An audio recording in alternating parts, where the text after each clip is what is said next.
The Falls of Lora, a whitewater tidal race that forms under certain conditions below the Connell Road Bridge near Oban. Because the falls are tidal, they are not always flowing. There is little to be seen at slack water, which occurs when the level in Loch Etive on one side of the falls is level with the Firth of Lorn on the other side of the falls.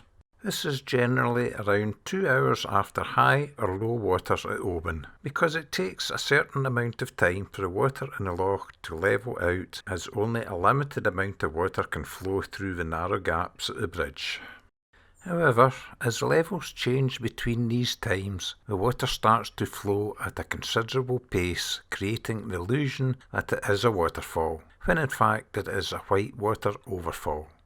It is a spectacular sight to see from the road bridge when they are flowing their best on spring tides, but it is even more thrilling to ride the race in a small boat. However, it is not for the inexperienced or faint of heart, as large standing waves can be very unpredictable and will easily overturn a small boat if it ends up in the wrong place.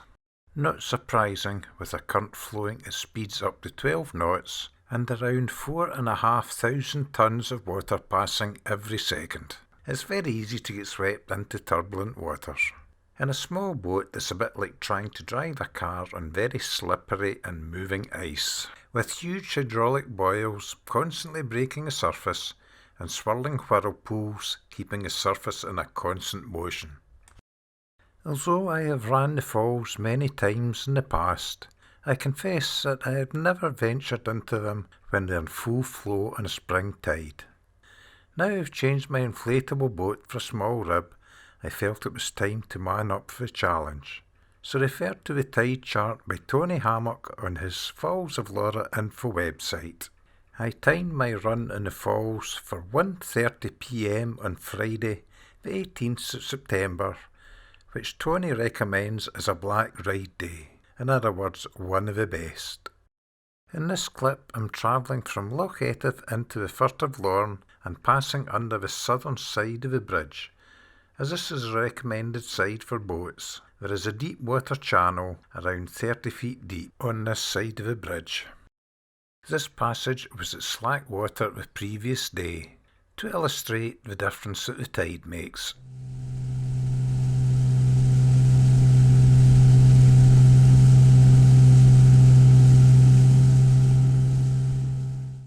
Not very exciting, but it's the safest time for inexperienced people in small boats to pass under the bridge. In contrast, this passage was going from the Firth of Lorn into Loch Etive, in which Tony has flagged as a green day, which means good fun in sea kayaks and canoes, or training for whitewater paddlers, but unlikely to produce a good playboat wave. My own thoughts are a small power boat will be okay, as long as you keep close to the southern bridge support and out of the main water flow where the turbulence is. There is only a short section of turbulence to cross where the water flow is diverted by the bridge support and causes an eddy line. One thing to be aware of when keeping close to the southern support, there is what looks like an old sewage pipe extending out from the shore. I have no idea of the distance it goes, or how deep under the water is when the tide is low, so I give it a wide berth. So finally, here is my attempt at running the Falls of Lora on a spring tide at full flow. Even from a distance I could clearly see white water the full width of the bridge.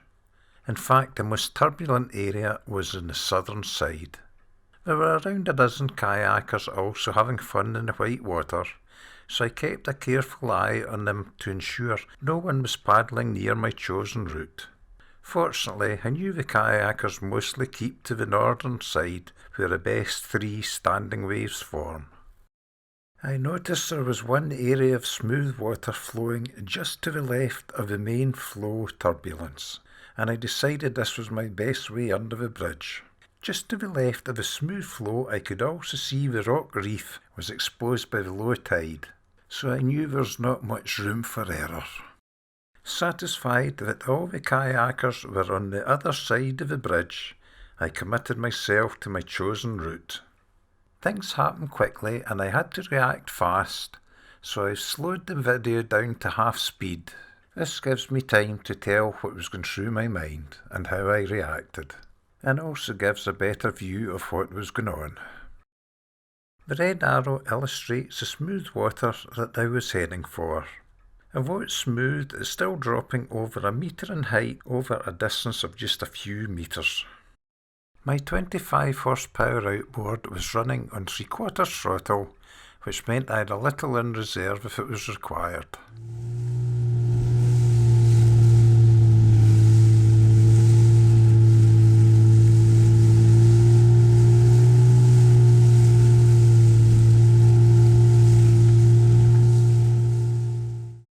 I could clearly see that I would probably be swimming if I ended up in the turbulent white waters. As I approached the smooth water ramp, the current edged me closer to the bridge support and I hit the ramp just as a wave was beginning to form. My speed dropped, so I opened the throttle full.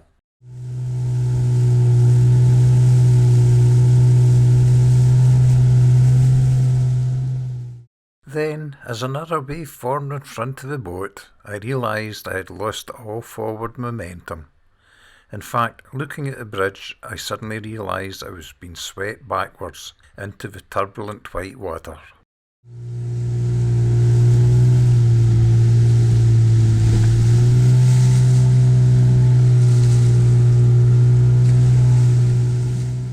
I reacted fast and steered the boat towards the eddy line on my right-hand side, knowing the flow would lessen there and allow the boat to gain speed again.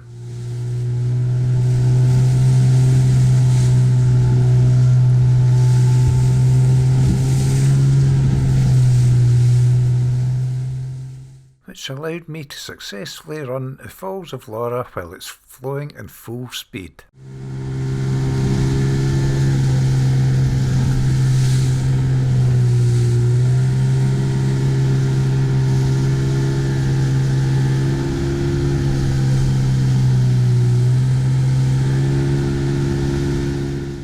It was a very satisfying experience for me, but one that could have easily gone wrong if I had a little less power than the 25 horsepower could put out. In future, I think I will leave the black SpringTide days for the kayakers, or time it for less water flowing under the bridge.